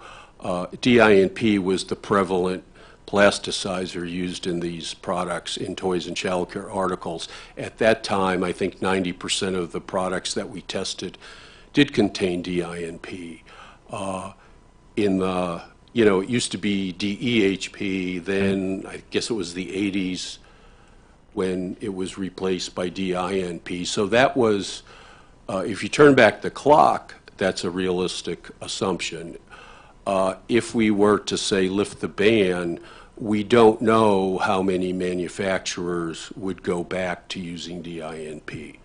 And on that point, you did note that DINP exposure is growing even though we have this interim prohibition. I guess my question is, first of all, where is it coming from? I presume a lot of it's in the diet, but can we rule out that it's coming from other products like raincoats, footwear, backpacks, school supplies, those that some commenters said that we should be addressing as part of our action? I mean, the nature of the biomonitoring data is we don't know where it's coming from. As far as those things, backpacks and so on, the CHAP considered those other kinds of exposures, and there just wasn't enough data to make an estimate. They just couldn't estimate the exposures. Other people have tried in Europe.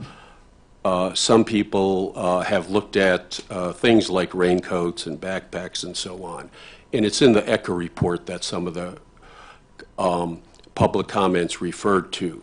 And again, based on the little bit of data available, the ECHA report concluded that there wasn't enough exposure from these other sources to merit, for example, expanding the scope to all other children's products beyond toys and child care articles. So it's limited data, but that's the best we can do. Thank you very much. My time's expired. Commissioner Robinson. I just want to follow up on that a little bit. Even though we don't know what products phthalates might be coming from, let me just talk for a minute with respect to babies, infants, and young children in the manner in which they're exposed. We certainly know that if they mouth something with phthalates, that's an exposure, and it also can come through the skin, right?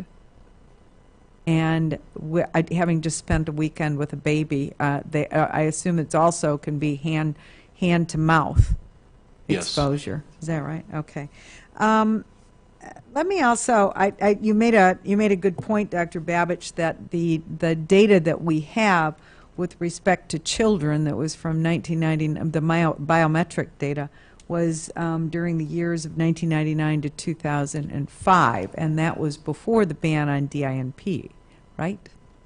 Correct. Okay. And for the last 9 years, its DINP has not been in children's products? Actually, or it's not supposed to be? In 1999, when we were looking at DINP, the Commission asked manufacturers if they would, while we study the issue, remove phthalates from teethers and toys, a narrower scope than the CPSIA. And they agreed to do that for what they described as toys, what they considered intended to be mouthed. So it was things like teethers and tub toys, rubber ducky, squeaky toys that the smallest, infants play with. And so after that, when we tested in about 2000 or so, we found that the frequency of toys with DINP had already gone, or for that narrow range of products, went down from 90% to 40%, something like that. So it was already the use of DINP was already declining. Now, phthalates were still in things like dolls and action figures that older children would play with. So, and then we tested, again, just really a few months before the prohibitions went into effect, and we found very little in the way of phthalates, and most of the products that we tested would have complied with, almost all of them would have complied with the new regulations. So during that time period, there was probably a gradual decline in phthalate use. And when you say during the time period, you're talking about when the biomonitoring data was during that time frame. And when you say tested, just to be perfectly clear, you're talking about testing the toys, not biometric? We were talking about testing the toys, and they were not necessarily statistically representative. I mean, there's so many toys, you probably couldn't do a statistically representative sample if you wanted to. That's right. Thank you. I have nothing further. Thank you, Commissioner Kay. Thank you, Madam Chair. Dr. Babich, you're talking about a little bit of the history, which I find very interesting, because presumably we're not here for some random purpose. Obviously, phthalates came on the radar and started to concern public health experts for a reason. Can you give us a sense of when they started to become an issue of concern, and whether you feel like those concerns are still valid in light of all the work that's been done on studying them?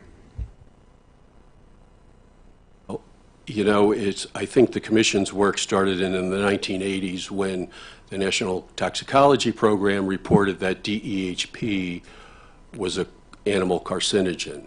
And at that time, DEHP was the predominant phthalate in toys and child care articles.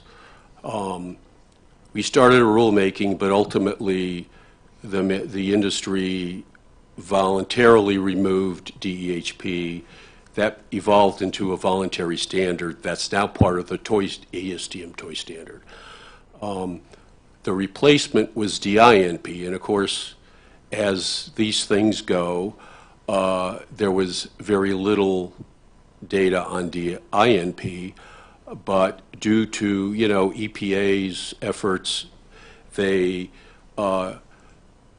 have arrangements where the companies, well, you can use this chemical, but you have to get data. So eventually, in about late 1990s, we began to get data on DINP, and that's when some of the NGOs began to be concerned about DINP, because it caused the same tumors and many of the same health effects as DEHP. So ultimately, we received a petition. Ultimately, we had a chap and did a risk assessment on DINP.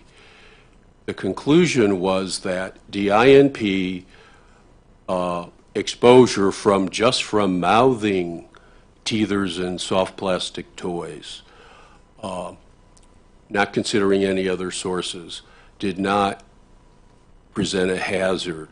However, it became apparent at that time it was an interesting time, because that's when NHANES started measuring phthalates, and a lot of people, I think it actually started in Europe, were concerned about exposures to multiple phthalates from multiple sources. So there were recommendations that when the data become available, that we or someone should look at cumulative risk, and then those data became available in the intervening time. So that resulted in the CPSIA, and here we are. And thank you for that. And as a public health expert, do you believe that the concern regarding this class of chemicals, or at least some of these chemicals, is legitimate? I think it's legitimate, yes. And I've been advocated for the need to look at the cumulative effects. And that's an important point, and I don't know if you were here for Dr. Birnbaum's testimony a few weeks ago on organohalogens, her second testimony in front of the Commission, and of course Linda Birnbaum is the director of the National Institute of Environmental Health Sciences, which is part of NIH, and also the director of the National Toxicology Program, so certainly one of the top toxicologists in the country, if not in the world. And her view was that you have to look at the real-world application and exposure scenarios, and that's where cumulative risk assessment comes in. And I take it you believe that that's a valid approach? I think the time has come, yes. And, you know, in the 30 years I've been here, every chemical we work on You can get it from consumer products, medical devices, workers are exposed, it could be in the environment. We've done a lot of work with other agencies on chemicals of common interest, yes. Great, thank you. No more questions this time. Thank you. Commissioner Mohorovic. Thank you, Madam Chairman. And Dr. Carlson, I know I'll give you an opportunity to answer. I was cut off at the last time, but just by virtue of continuity, as we're talking about phthalates and tethers, and Dr. Babich, thanks for helping us out with the many decades of history and looking at these. I was also looking back at some of the congressional testimony from the hearing on phthalates and BPA. But before I get to that, I'll notice that in the final rule, it states that the CHAP examined exposures to various phthalates from these sources. The CHAP found that infants, toddlers, and children were primarily exposed to DINP, DEHP, and DIDP. For infants, exposure to DINP was primarily from diet, but exposure was also due to DINP in teethers and toys. So the teethers was something that was a bit of a surprise to me. I know in the congressional testimony in response to Representative Schakowsky, Dr. Babich, you cited in 2002 there were no phthalates in teethers, rattles, or pacifiers consistently in response to Mr. Whitfield. Right now there are no phthalates in teethers, rattles, or pacifiers.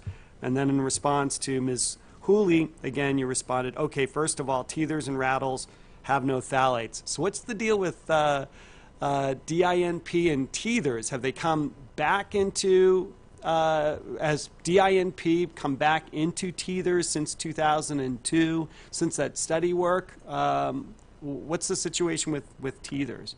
Well, no. What the CPSIA did, Section 108, is ensure that they don't come back from them. Teethers, toys, and it, in the earlier studies and the earlier commission actions, I think we were focusing on a narrower range of toys, at least. So the CPSIA, in my mind, expanded to all children's toys. But the teethers question, the CHAP concluded that DINP in teethers, and I'm wondering if that wasn't the case in 2002. You specifically mentioned teethers. I don't know how the CHAP would come to the conclusion that infants have exposure to DINP from teethers. Again, that's from the CHAP's scenario-based exposure assessment, and the CPSIA said evaluate exposures from all of these products, and so what the CHAP chose to do was to look at the hypothetical exposure that would occur if these if phthalates were allowed in these products, and if they were used, and that would be was the case in the late 1990s. Okay. So it wasn't based on any testing results or evidence that DINP is in teethers. It was based on, well, it could be in teethers. Well, it was based on if it were in teethers. I mean, we had data from, but at that time, except for the few non-compliant products, no, there would have been no phthalates. Okay. I guess I'll never really understand why the CHAP said, for instance, for infants, exposure to DINP was primarily from diet, but exposure was also due to DINP in teethers and toys. If there's evidence of DINP exposure in diet, but not in teethers, I guess I'll move off of that point. Dr. Carlson, I know you were prohibited by virtue of time from answering in the last round. Would you like to do so? I think we answered that. Okay.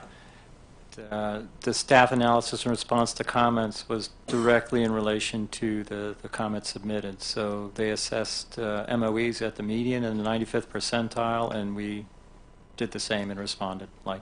Okay.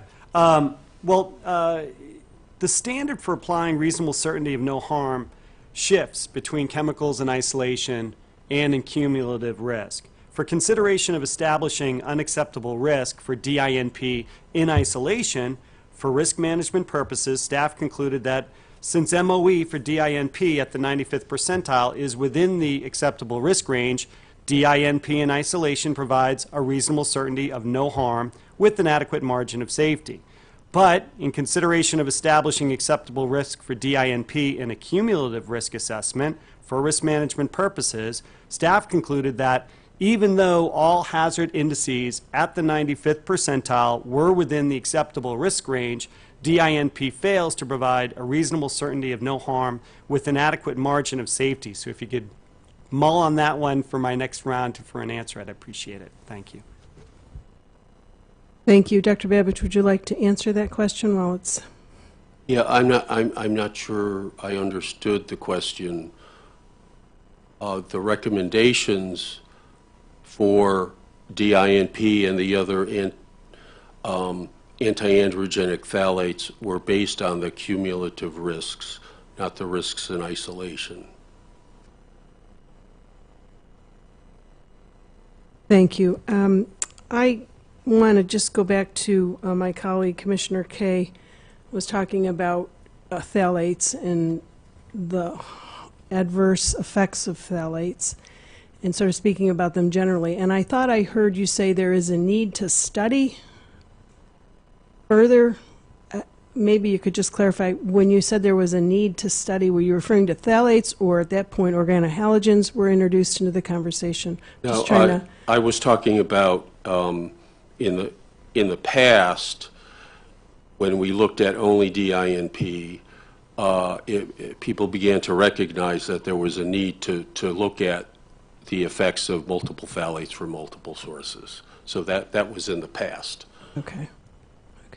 The only other comment I have, really not a question, is the irony of the painstaking work that staff has done to look at these phthalates individually and not as a class, to understand which ones have adverse effects, which ones don't, and how we will handle them going forward, whether we continue the interim ban or we don't, and what a different approach we took with organohalogens. Commissioner Adler.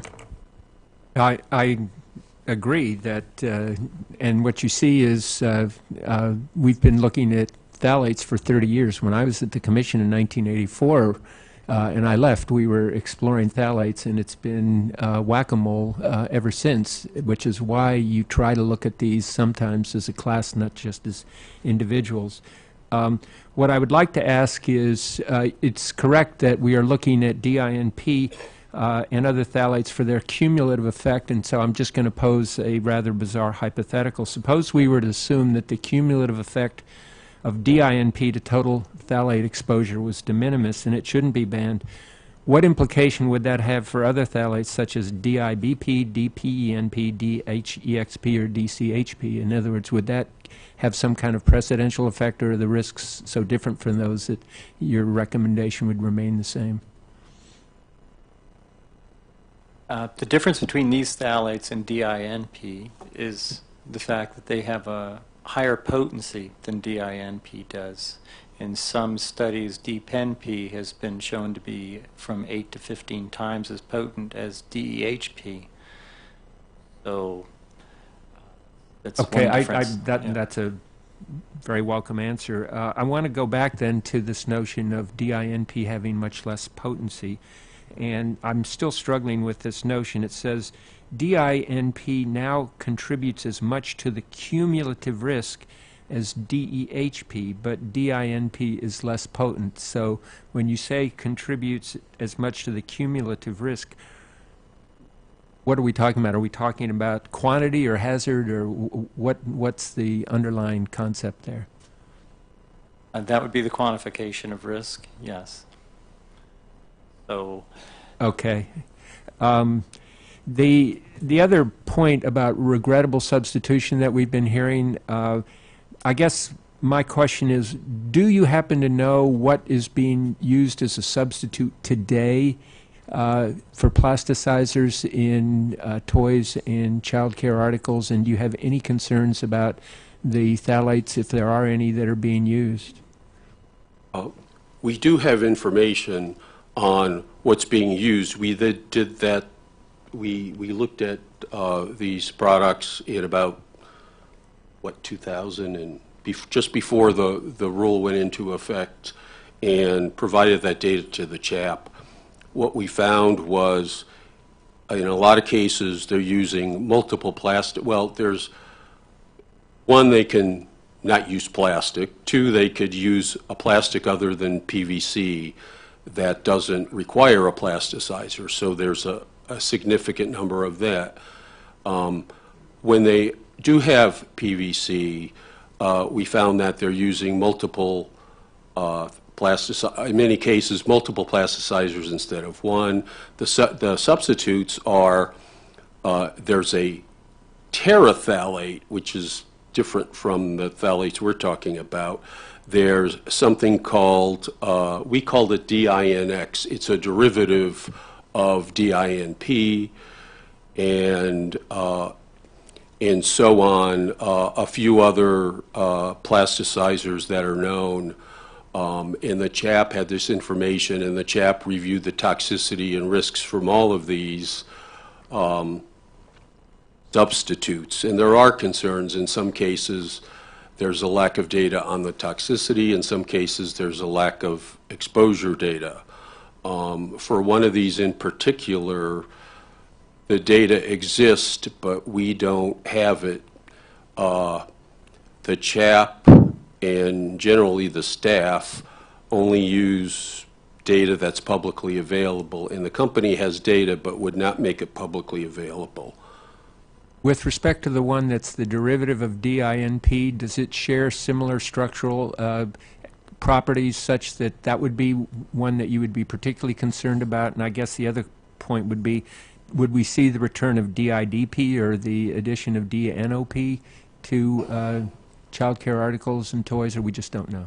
Well, regarding the one that's a derivative of DINP, it's very similar to DINP, except instead of the middle part, not the arms, the middle part is a little bit different. So we don't think it causes the same effects as DINP in the other androgenic phthalates, but we simply don't know because we don't have the data. I think DIDP could come back. DNOP, it's not, people don't make DNOP per se. They make things called linear phthalates, and DNOP is part of those. So we may see that, but that's more of I'm told that those kinds of things are used when something's exposed to cold weather and you need it to stay flexible. So I don't expect to see a lot of that. Commissioner Robinson. Nothing more at this time. Commissioner Kaye. Nothing more this time either. Thank you, Chairman. Dr. Babich, I'll try to do a better job of providing this question again about the comparison between evaluating DINP in isolation versus DINP as part of a cumulative risk assessment. In evaluating DINP in isolation, we looked at the MOE results at the 95th percentile. At the 95th percentile, they all fell within the acceptable risk range. Therefore, staff concluded that there's a reasonable certainty of no harm. In contrast, in evaluating DINP as part of a cumulative risk assessment, we looked at in looking at the CRA results at the 95th percentile, once again, all fall within the acceptable range, but somehow we come to a different conclusion that therefore, but it fails to provide a reasonable certainty of no harm.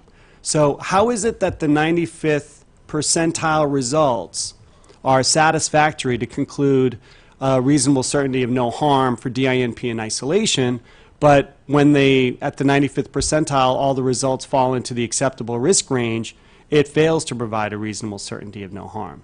There's an inconsistency there with the application of the 95th percentile, and that is the nature of my question. I'd like to understand why staff takes a different look and comes to different conclusions in evaluating a reasonable certainty of no harm. Well, again, so you're talking about phthalates in isolation. Versus the 95th percentile for for evaluating DINP as part of a cumulative risk assessment? Again, well, first of all, reasonable certainty of no harm is not defined in any of the statutes that use that term. And ultimately, it's the commission that has to make that determination whether that standard is met.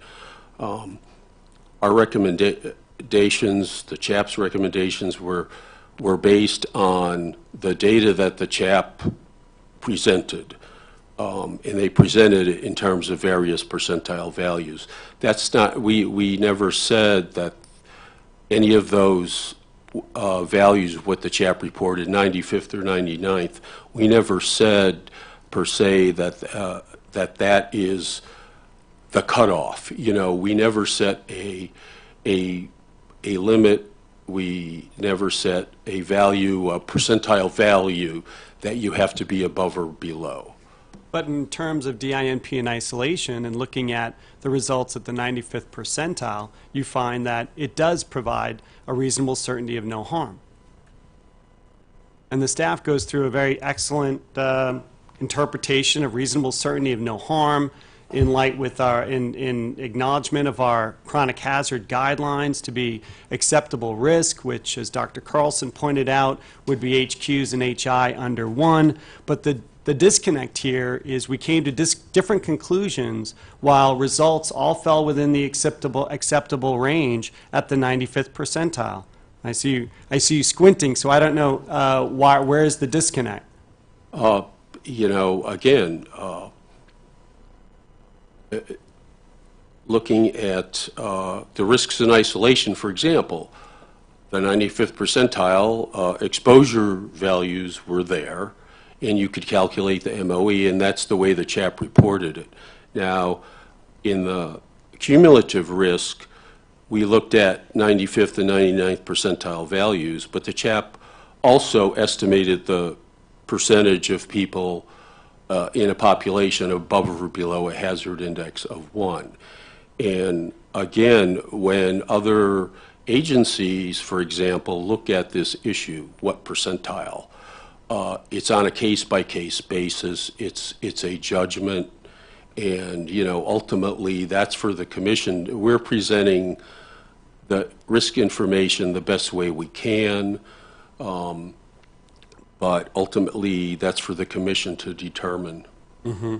Well, that's why I asked whether or not, why the MOE wasn't considered at the 99th percentile, because if you found that at the 99th percentile it fell below 100, which was determined to be the tolerable level of exposure for risk in isolation, then there would have been consistency between the application of reasonable certainty of no harm between looking at DINP in isolation versus DINP in a cumulative risk.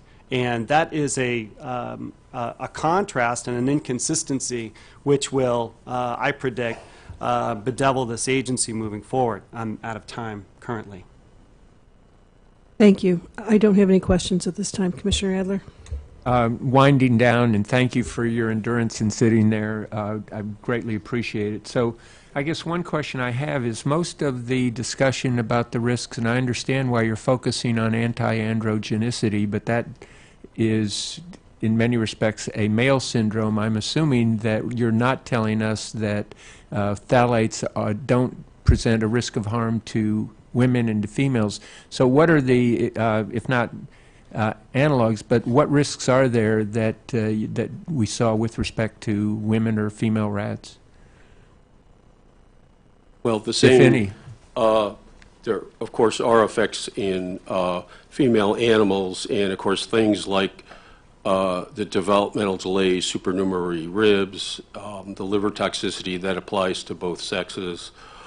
There are effects in people have been studied. I think Dr. Carlson will elaborate a little more on the effects in females. Yeah, one of the effects that are seen is delayed vaginal opening and other developmental kind of effects, but those happen at much higher doses than actual the male reproductive developmental effects. So I understand that, but I guess what we're saying is that it's not that this is a male-only risk from phthalates, and I think you've confirmed that. I guess I just have one last question, and this is just a question of curiosity.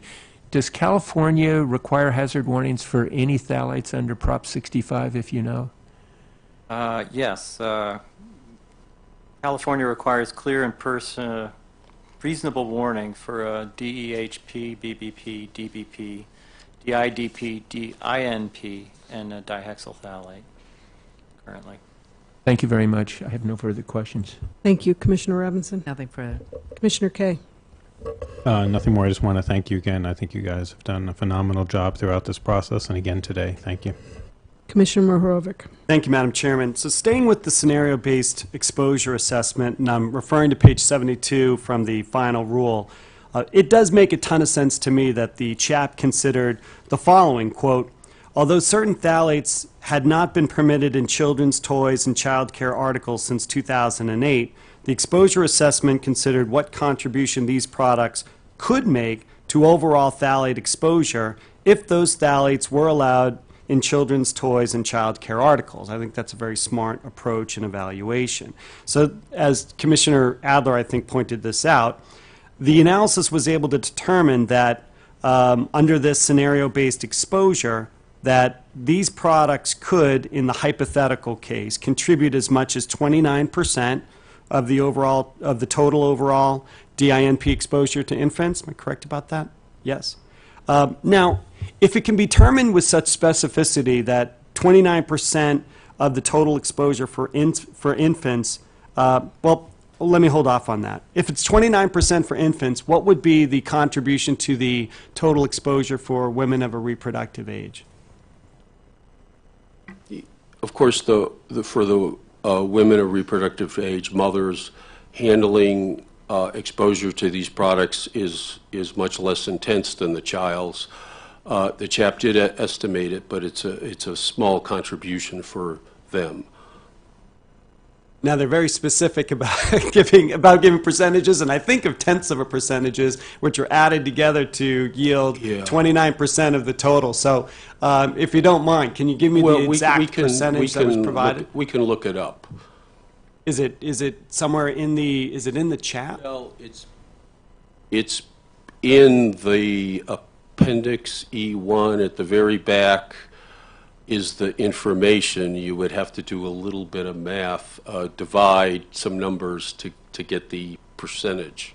Okay. Well, maybe I can provide that as a follow-up to the hearing to find out what that is for women of a reproductive age. But then, staying with infants on the same scenario-based exposure, why can't the potential incremental contribution to the cumulative risk assessments for the subpopulations be determined if they can be determined with such certainty that DINP would contribute 29% of the total CRI? So if you have very accurately 29% of the total cumulative risk, how is it that we can't understand what theoretically might be, or hypothetically might be, the increased incremental risk if DINP were allowed in child care articles and toys? We note in a few places in the briefing package that, and I'll quote here, staff cannot determine how much a 29% increase in average exposure would translate to the percentage of those with an HIV greater than 1. And we say that in a few places. But 29 doesn't sound like much of a guess. It sounds like a pretty specific figure based on specific exposure estimates. So why can't those exposure estimates be plugged back into the cumulative risk to then determine how many other infants? I'm just wondering why. I mean, if it didn't come up with the 29%, right, I completely understand and say, well, hypothetically, it's rational to imagine DINP exposure could go up among infants if all of a sudden DINP is then allowed in those particular products. I completely recognize that. But we were able, or I think the CHAP was able to, right? This was a CHAP figure? The CHAP was able to determine very specifically 29%. So if they can figure very specifically what 29% is, what's important in making my decision, this whole purpose here is about whether or not we should allow it in these particular products. So not about what's happening with diet or with other products not under our jurisdiction or maybe not under consideration with this rule, but what is the potential incremental increase should we lift the ban on DINP in these products? And what vexes me is how it can be determined with such specificity in terms of 29% of the total cumulative risk, but we can't define with specificity what that incremental risk would be, which what we've laid out is in terms of a standard of reasonable certainty of no harm. That, to me, would be a very important figure. So help me understand why it can be done in the one case in a percentage of the total, but that it can't be plugged back in to determine what the incremental increase might be. Okay, Thanks. That was a mouthful. I apologize. that's a tough one. The two exposure assessments you're talking about comparing, the exposure activity scenarios versus the biomonitoring scenarios, have different levels of refinement. Exposure estimates for WURA using the biomonitoring data are highly refined and reflect the state of art in exposure assessment, while the exposure estimates using the activity scenarios are less refined and have often limited data in association with determining those exposure estimates. So that's one reason why you probably wouldn't want to combine your 29% from the exposure activity scenarios with your estimates of HI from Dr. Babbage, before you chime in, did you misspeak when you said WARA? Because we're talking about infants. Did you mean infants? And when you mentioned, you said the word Right, WARA, yeah, but I think right. perhaps if you meant infants, that's Right. fine. Well, that's just general comparatives between the two exposure assessment Okay, scenarios. thank you. I'm sorry, Dr. Babbage. And they also have different overall purposes. The biomonitoring data was used to estimate individuals, and the exposure activity scenarios are primarily looking at populations. Mm-hmm. And they have different purposes. The biomonitoring data would be used to estimate individual, infant, or other exposures, whereas the exposure activity scenarios are primarily used to look at the relative contribution of different sources to the overall total exposure. So, 3 reasons why it might not be that great of an idea to combine 29% with risk.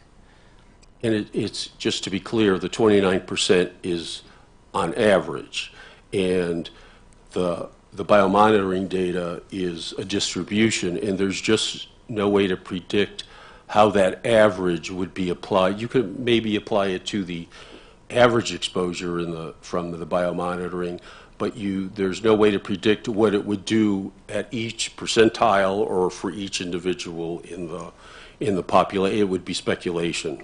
If we were looking at the percentage HI above 1 among more stable populations like the median or the 95th percentile, then could the staff determine how many potential candidates would fall above HI of 1? I mean, does this have a factor with dealing with the 99th percentile being so relatively so unstable compared to the 95th or median?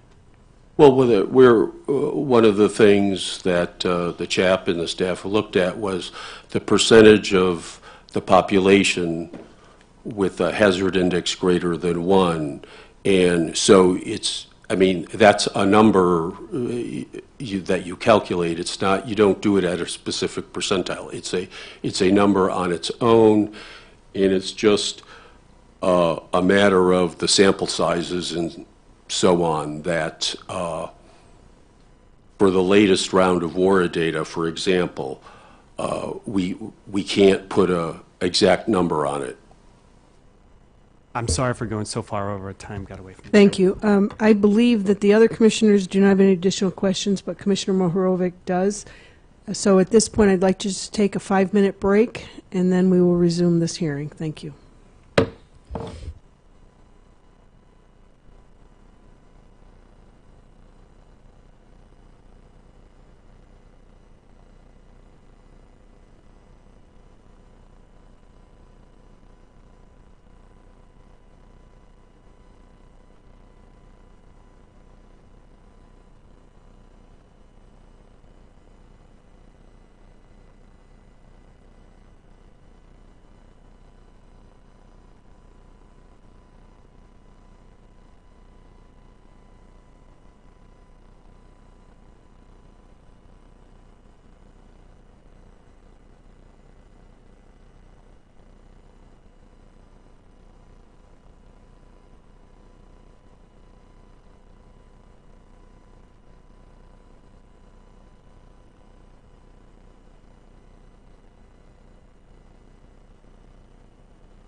Thank you. We're going to reconvene the briefing for about 1 minute. In what has been decided is there are additional questions, so we will take an hour break for lunch and then resume. It's 12:15 now. It's 12:11, but we'll say it's 12:15. So we will resume this briefing at 1:15 to allow any of the commissioners who have remaining questions to go through those questions. Thank you.